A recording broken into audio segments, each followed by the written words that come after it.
sama-sama tayong magiging saksi.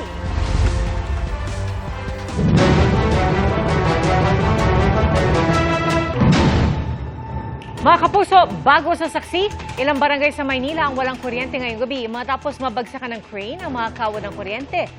Doble perwisya yan sa mga residente lalo't sumabay pa ang rotational water interruption. Saksi, si Katrina Son. Alas 10 ng umaga kanina nang magulat ang mga residente ng Barangay 664, Zone 71, District 5 sa Maynila dahil sa narinig nilang malakas na dagundong. Galing pala sa crane na ito na ginagamit sa isang construction site sa lugar. Bumagsak at sumabit sa mga kawad ng kuryente. May bumagsak na crane along Romualdez Street, dyan mismo within the vicinity. Dahil sa insidente, ilang barangay sa lugar ang nawalan ng kuryente. So 3 barangay po yung involved po sa nangyari pong insidente dito na nawalan po ng kuryente. Tingin namin parang hindi po magagawa kasi based on our parang nasa kalahati pa lang sila ng ginagawa nilang poste. Una daw silang sinabihan na aabutin lang ng 8 oras bago maayos ang natumbang crane. Ngunit inabot na ng gabi ay hindi pa ito naaalis. Perwisyo raw sa mga residente lalo't napakainit. Sinabayan pa ng rotational water interruption. Wala po kaming tubig, wala din pong ilaw, sobrang perwisyo po. Naantok na yung aking apo. Dami pang lamok. Ang inaalala lang po namin yung mga bata. Kahit di na kami, mga bata lang. Ang importante, may kuryente at tubig po. Kaya ang ilan, planong makitira muna ngayong gabi sa mga kamag-anak. Opo, baka po umuwi po muna kami sa family po ng husband ko po. Sa Tondo po, baka po umuwi po muna kami doon. Doon po muna pa kami makikitulog po. Puspusa naman ang ginagawang pagkukumpuni ng kawani ng Meralco. Wala namang namataan ang GMA Integrated News Team sa lugar ng mga trabahador ng construction site. Para sa GMA Integrated News, ako si Katrina Son, ang inyong saksi. Malagim na trahedya sa Bukidnon, patay matapos matrap sa sunog ang isang babae at ang kanyang 11 taong gulang na anak. Ating saksihan. Naglalagablab na apoy na lumalamon sa buong establishmento sa Purok 2A, South Poblacion, Maramag, Bukidnon ang naabutan ng mga bumbero pasado 1:00 na madaling araw noong linggo. Sa isa pang video, kita ang mga kawani ng BFP na mabilis na inaapula ang apoy, lalo na't napag-alaman nilang posibleng may natrap sa loob nito. Nang maapula ang apoy, natagpuan ng mga bumbero ang mga sunog na katawan ng isang ginang at kanyang anak sa loob ng nasunog na establishmento. Wagi na mo naluwas sila kaya pag humanong gani sa kuan dito na mo sila nakitaan dito na sa may hagdan wa na gid sila kaabot sa ubos. Lumalabas sa investigasyon na bago pa sumiklab ang malaking apoy, nakalabas na ang ina kasama ang kanyang mister na stroke patient. Pero bumalik ang ina sa loob para kunin ang kanyang 11 anyos na anak na babae nang nalaman niyang hindi pa siya nakalabas. Daghan magud nga tulog sir kay daghan bisita ani sa tag-iya kay murag na birthday sa pagabuntag na selebrasyon birthday. Dalawa ang anggulong tiningnan ng BFP na sanhi ng sunog. Problema sa linya ng kuryente o di kaya'y arson. Napoy nakakita manggod kuno sa silong nga nakuning hunong nga motor na naigilabay ba. Mutong giulbo din ang kalayo kalit pero amo pa nang ginakuan. Gina-verify. Ayon sa Maramag Fire Station, tinatayang aabot sa mahigit 800,000 pesos ang halaga ng pinsala ng sunog. Isa naman ang sugatan sa sumiklab na sunog sa isang residential area sa Barangay Pembo, Taguig City. Ayon sa Bureau of Fire Protection, isinugod sa ospital ang naturang individual matapos magtamo ng paso sa kanang braso nito. Nagsimula ang sunog sa isang paupahang bahay pasado 8:00 ng umaga kanina. Tinatayang nasa 8 pamilya o katumbas na 26 na individual ang naapektuhan ng sunog. Iniimbestigahan pa ng mga otoridad ang sanhi ng pagsiklab ng apoy. Para sa GMA Integrated News, ako si Mark Salazar, ang inyong saksi. Mahaharap sa reklamang reckless imprudence resulting in damage to property ang driver ng puting SUV na nahulikam na humarurot pa atras at nagpaikot-ikot pa sa isang gasolinahan sa Quezon City. Saksi, si Rafi Tima. Nakuha na ng video ang SUV na ito na humaharurot pa atras sa bahagi ng North Fairview sa Quezon City kaninang tanghali. Ang SUV, ilang beses daw binangga ang isang van na nakaparada sa gilid ng kalsada. Ayon sa may-ari ng van na si Rowena, nasa loob siya nang maramdamang umuuga ang sasakyan. Maraming tao naglabasan at sinasabi na binabangga na daw po yung sasakyan namin. Tapos tinignan ko sa likod, ay oo nga, binabangga na tayo. Sinubukan ng driver ng van, nakatukin ng SUV. Tinapik ko yung tagiliran niya. Tapos sabay silip ko, siya lang mag-isa at nakaganon siya sa manubela. Nung sabi ko, pag ikot ko doon sa kabila, sinabihan ko si sir, katukin ko na lang. Sabi naman ni sir, wag mo nang katukin, baka may baril daw. Matapos ito, tumawag na sila ng pulis. Sa halos 20 minutong paghihintay, hindi raw lumabas ang driver ng SUV. Sa video ito na nag-viral, makikitang kinakausap na ng pulis ang driver ng puting SUV mula sa bintana ng sasakyan. Maya-maya, dahan-dahang umatras ang SUV hanggang sa humarurot pa atras at pumasok sa isang gasolinahan. Ilang beses ito nagpaikot-ikot doon dahilan para mabangga ang ilang gamit tulad ng drum ng tubig at protective barrier ng gasolinahan.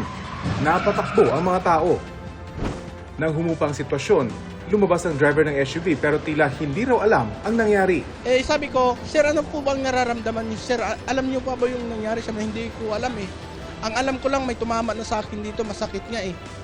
Kung saan ba kayo galing, sir? Sabi niya sa Makati pa ako. Ayos naman siya makipag-usap, sir. 3 sasakyan ang binangga ng SUV. Wala namang nasaktan. Inaalam pa kung magkano ang halaga ng pinsala. Sinusubukan pa naming hinga ng pahayag ang driver ng SUV na 68 taong gulang at retiradong miyembro ng US Navy. Mahaharap siya sa reklamong reckless imprudence resulting in damage to property. Para sa GMA Integrated News, Rafi Tima ang inyong saksi.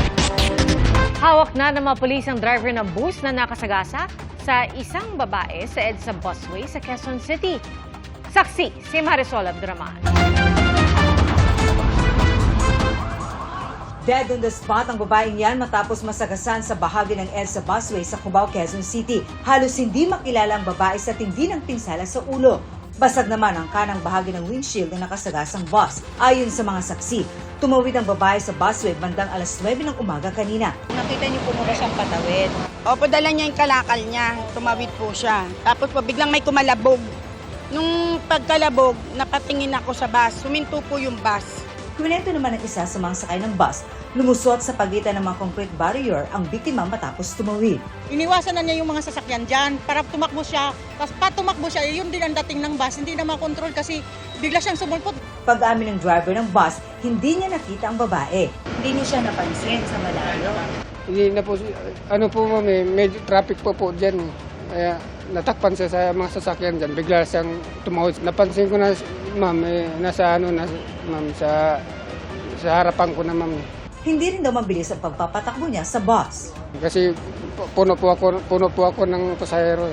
Pasensya na po kayo, di ko sinasadya yun, ma'am.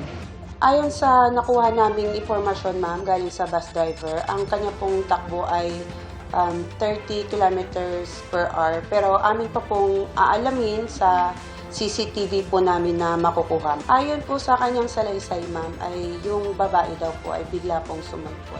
Mahigit 1 oras nang hindi madaanan ang busway na ito sa bahaging ito ng Cubao.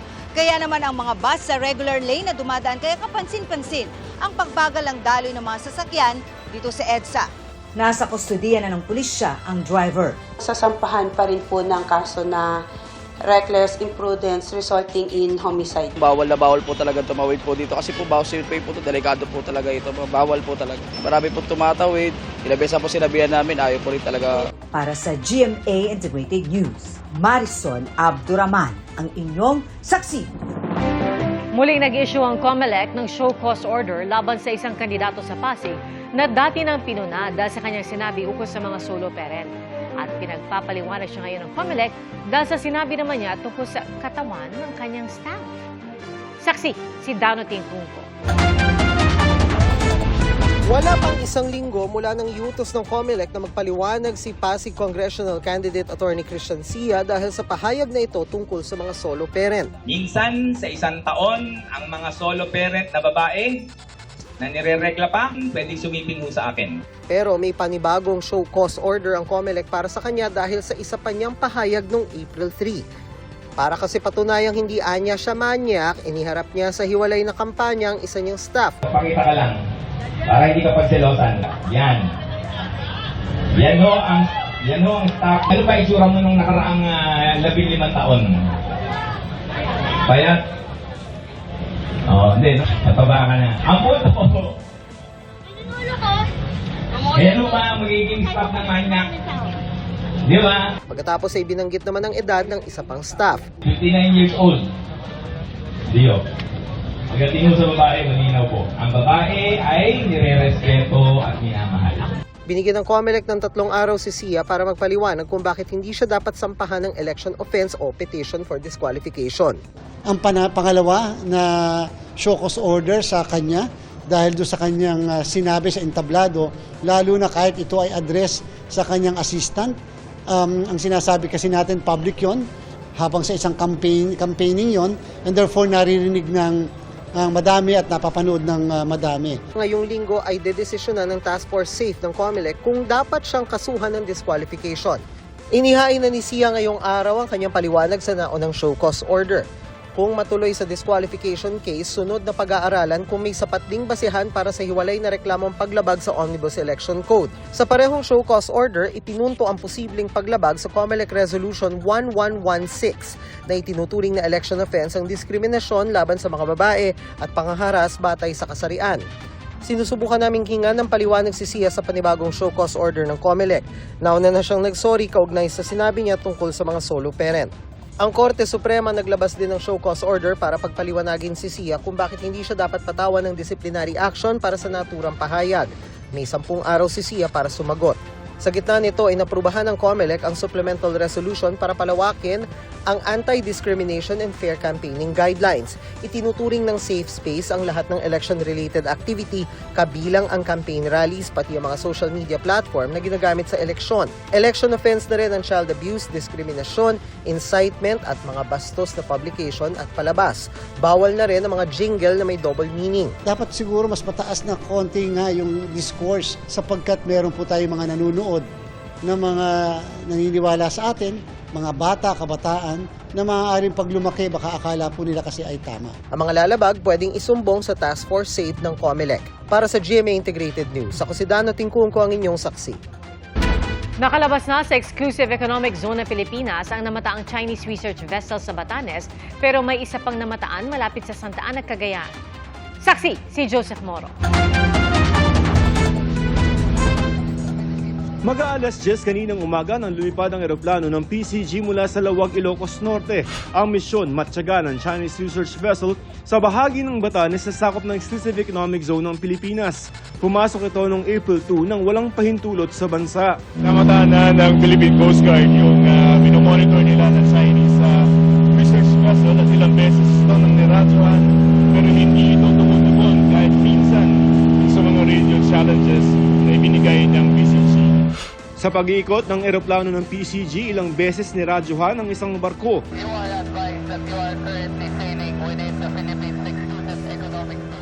Pero hindi ito tumugon. Sa di kalayuan, may isa pang barko na namataan ng PCG. Sinalens ito. Pero hindi rin ito tumugon at nagpatuloy sa mabilis na paglalayag. Hindi pa nakikilala ang dalawang barkong namataan 47 nautical miles o halos 100 kilometro hilagang silangan ng Batanes. Nasa border na ito ng air zones ng Taiwan at Pilipinas. Ayon sa PCG ngayon, nakalabas na ng EEZ ang nakitang Chinese research vessel na Songshan Dashu kaninang 1:00 ng hapon. Pero may isa pang research vessel na namataan 50 kilometers sa silangan ng Santa Ana, Cagayan. We are still not certain kung ang ginagawa lang nila is basically freedom of navigation dahil nasa labas naman siya ng territorial waters natin. Hinihingan pa namin ng pahayag ang China ukol sa naturang research vessel. Pati ang panibagong panghaharas ng kanilang mga barko sa barko ng PCG sa Zambales. Of course, concern po ang ating Pangulo sa mga nangyayari. Pero minimaintain pa rin po natin yung level of professionalism na may kasama pong fearless spirit of patriotism. Ayon sa Philippine Navy, 40 barko ng China ang namataan sa ilang bahagi ng West Philippine Sea nitong Marso. Tuloy ang pagpapatrolya at pagpapalakas sa kakayanan ng bansa na magbantay sa teritoryo nito. Ang Philippine Air Force bibili ng long-range patrol aircraft. We have upcoming radars which are also part of Horizon 2. We are still expecting 2 fixed-wing radars which will be placed strategically in areas all over the Philippines, which will ensure that we have full coverage of not only our territory but also areas of our exclusive economic zone. Samantala, 20 bagong unmanned aerial systems o UAS ang ibinigay ng Australian Embassy sa PCG. Bahagi ito ng nakalaang 629 million pesos na tulong ng Australia sa Pilipinas.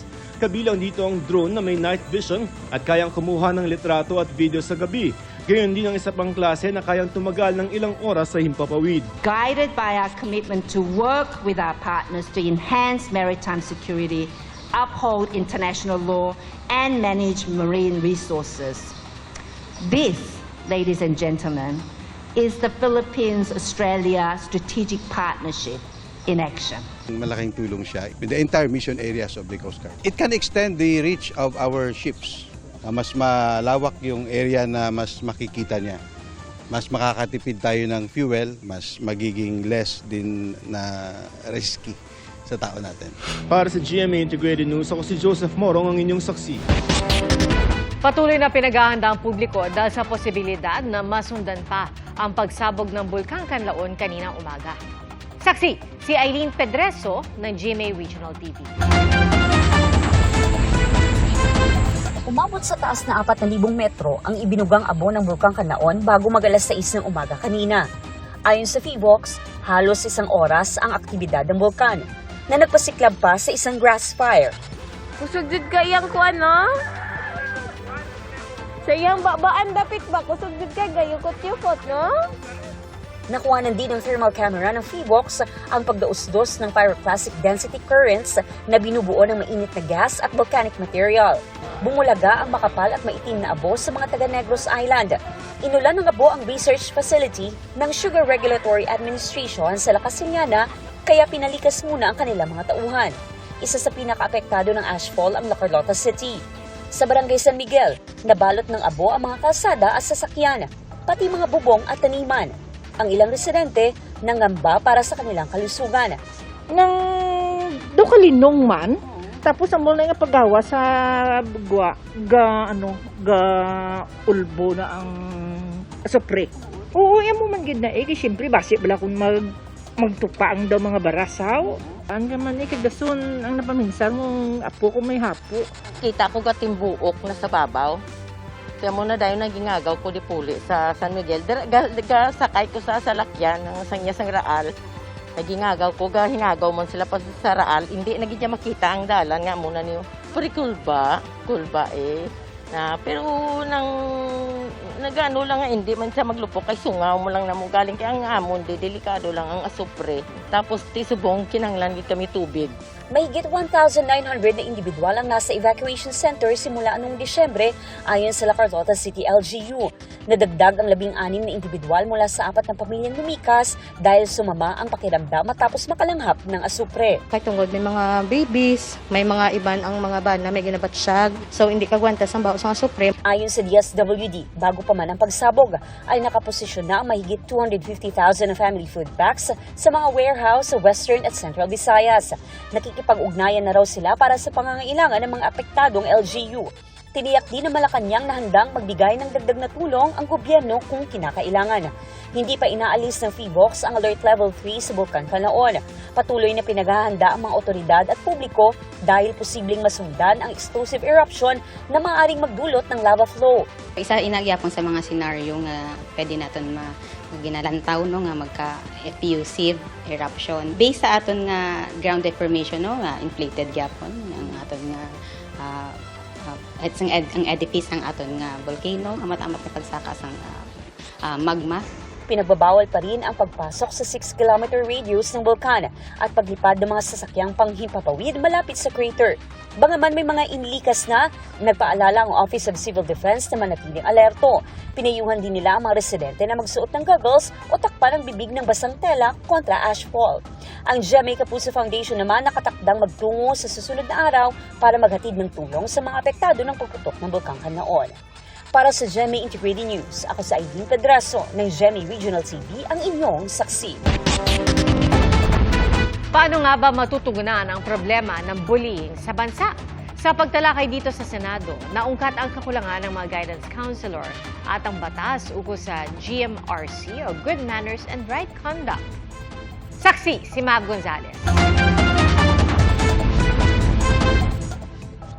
Kabilang ang naganap kamakailan sa isang public school sa Parañaque sa mga mityan ng pag-imbestiga ng Senado sa mga pambubuli sa mga paaralan. Sinaksak ng isang estudyante ang kaeskwela kaya namatay. Paliwanag ng sospek sa pulisya, binubuli umano siya, habang sabi ng magulang ng biktima, siya ang binuli. Kabilang sa gustong malaman ng Senado ay kung anong mga posibleng kakulangan na dapat punan para maiwasan yan. Ano ba yung lapses ng school? So, siyempre po, nagme-meeting kami.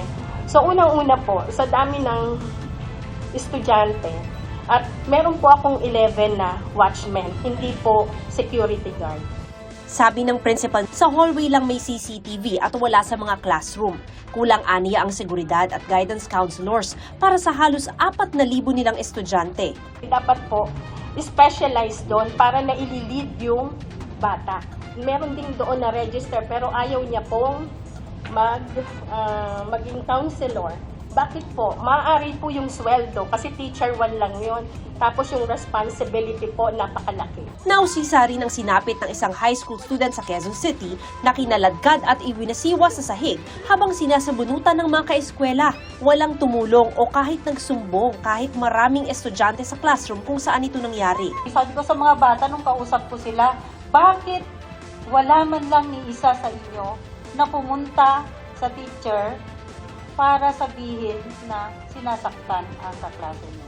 Tapos yung isa po, na kumuha ng video, tinitignan lang po niya yung ibang kasama niya. 2 beses ding napagkaisahan ng estudyante, noong 3 p.m. break time at noong uwian. Bakit itong dalawang incidents hindi na-detect kaagad? Hindi po kasi namin nakita agad yung video. Pinatawan ng community service ang mga nambuli. Sasailalim din sila at ang biktima sa counseling. Sa datos ng Department of Education, mahigit 80,000 ang nireport na insidente ng bullying sa buong bansa mula 2019 hanggang 2025. Dagdag naman ng Senate Committee on Basic Education. Tayong pinakamataas na bullying incidents across, again, 70 plus nations. So, 2 year in a row na tayo, or 2 pisas in a row na tinagurian tayong bullying capital in the world. Sabi ng grupo ng mga pinuno ng public schools, hirap sila lalo't inirereklamo ang mga guro kung nagdidisiplina ng mga naglolokong estudyante. School discipline versus child protection policy. Nung mga nag-aaral tayo, meron tayong face the wall, nag-i-squat po ako. Ngayon po ang bata pag napagalitan. Kinabukasan may 888 na ako. Monthly, sumasagot po kami ng mga anonymous complaints just in the performance of our duty. Sa pagdinig, naungkat ang hindi pagpapatupad ng GMRC at Values Education Act, kung saan mas nakatuon ang curriculum sa mabuting asal. Bakit tayo nagkaroon ng delay in terms of implementation of the Good Manners and Right Conduct? Well, in fact, sa IRR, nakasulat doon by 2022-2023, implemented na. Nandiyan na yung bata Ganyan na yung kanyang pananaw Gusto natin maaga pa lang palitan na yung ganyan na pananaw. Hindi na tayo pwedeng mag-antay pa ng isang mamatay dyan na bata dahil hindi natin natuturuan sila ng maaga. Hindi na rin itinanggi ng DepEd ang kakulangan ng guidance counselors o guidance designates. Sa ngayon, maaaring magsumbong ang mga nabubuli sa DepEd helpline na #DepEd o #33733. Para sa GMA Integrated News, ako si Mav Gonzalez, ang inyong saksi. Attorney Raul Lambino, pinagpapaliwanag ng Korte Suprema dahil sa pagbanggit na may TRO na laban sa pag-aresto kay dating Pangulong Rodrigo Duterte kahit wala naman. Utos ng Korte magpaliwanag si Lambino ukol sa kanyang pahayag ilang oras matapos arestuhin ang dating Pangulo noong March 11. Magandang balita yung ating natanggap ngayon, granted yung TRO ng Supreme Court na hindi kailangan ilabas si PRRD. May 10 araw si Lambino para sagutin kung bakit hindi siya dapat maharap sa administrative sanction kasunod ng anilay pagpapakalat ng maling impormasyon. Ayon naman kay Lambino, wala pa siyang kopya ng show cause order. Wala raw siyang intensyong magkalat ng fake news o maling impormasyon. Misamis Oriental Governor Peter Unabia humingi ng dispensa sa kanyang kontrobersyal na pahayag ukol sa Bangsamoro Autonomous Region in Muslim Mindanao. Nakipagpulong si Unabia sa Interfaith Council sa Cagayan de Oro City para humingi ng tawad at makipagdialogo sa mga leader ng bawat relihiyon. Naging kontrobersyal si Unabia nang tanungin niya sa mga nakikinig sa isang campaign rally kung gusto ba nilang mangyari ang mga pambobomba tulad ng sa BARM. Binanggit din niya ang isang insidente ng pangharas umano ng Maranao. Sa mensahe ng Interfaith Council ng Cagayan de Oro City, naging maayos naman ang kanilang pagkikipagdialogo. Mas paigdingin pa raw nila ang pagkakaintindihan para mapanatili ang pagkakaisa at kapayapaan sa probinsya. Para sa GMA Integrated News, ako si Salima Refra ng inyong saksi.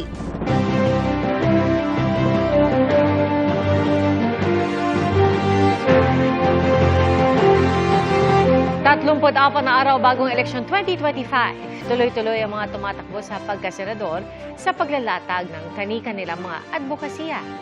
Ating saksihan. Ayuda para sa agricultural workers na apektado ng climate change ang isusulong ni Bam Aquino. Nakipagpulong si Senator Pia Cayetano sa local leaders at iba't ibang sektor sa Valenzuela.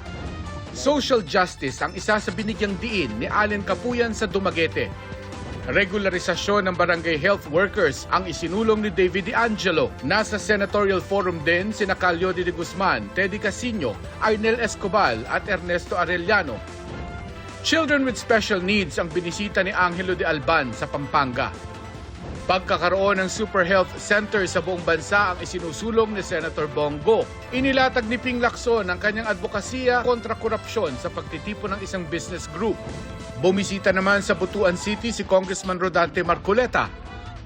Binigyang diin ni Senator Amy Marcos ang pamamahagi ng mga truck at kagamitan sa mga magsasaka. Libreng pabahay sa mga mahihirap ang ibinida ni Manny Pacquiao.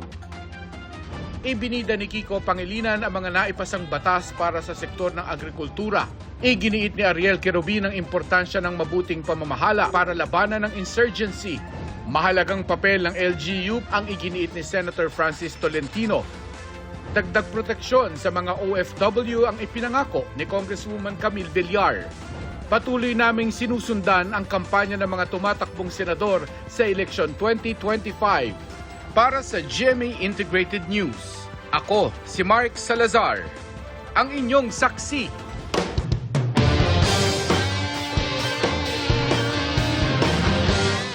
Patuloy ang step-by-step na pag-success ni Pinoy Pride Alex Ayala. Umakyat muli ang ranking ni Alex sa World Tennis Association. Mula rank 75, nasa rank 73 or 73rd seed na siya. Umabot si Alex sa semis ng Miami Open noong nakaraang buwan kung saan tinalo niya ang ilang manlalarong nasa top 10. Masaya at proud si Alex sa kanyang tagumpay at sa dulot nitong karangalan sa bansa at sa larangan ng tennis sa Pilipinas. Nagpasalamat din siya sa patuloy na suporta ng ating mga kababayan. Nag-aanda ngayon si Alex para sa 2025 French Open sa susunod na buwan. The next step is to be able to repeat this and for my body to handle this kind of intensity repetitively. Higher ranking means that you have more possibilities to get into higher tournaments. But of course, with that comes tougher opponents and more problems, obstacles. Time will tell, and all I can do for now is prepare.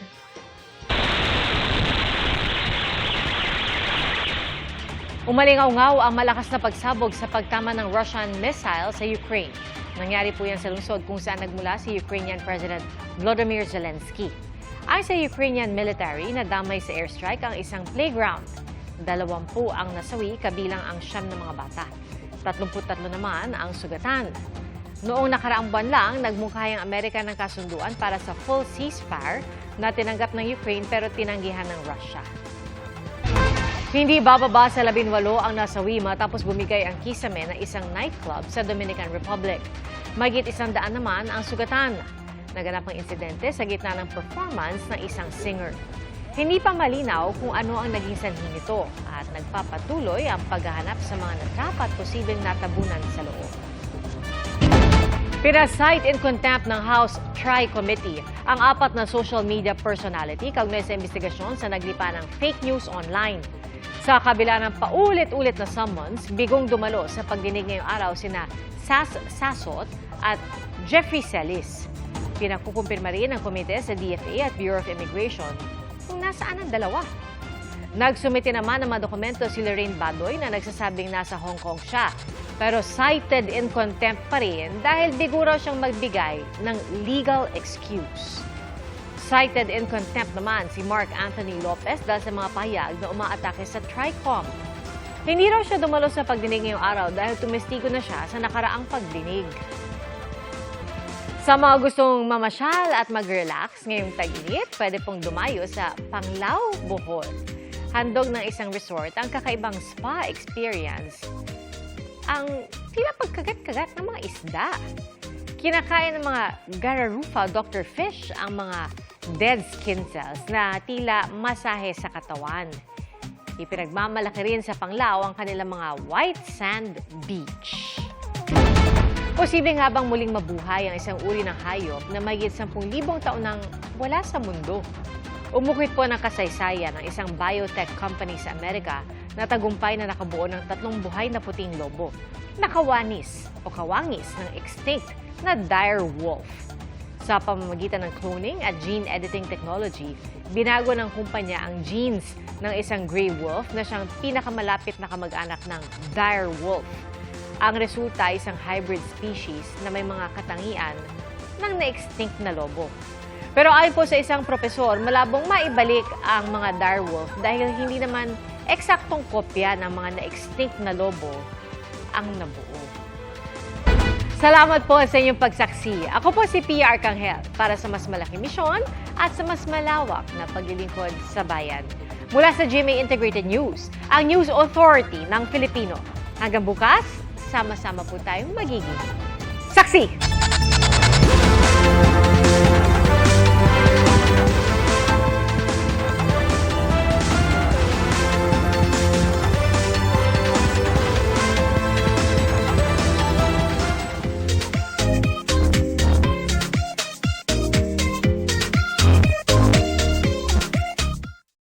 Mga kapuso, maging una sa saksi. Mag-subscribe sa GMA Integrated News sa YouTube para sa iba't ibang balita.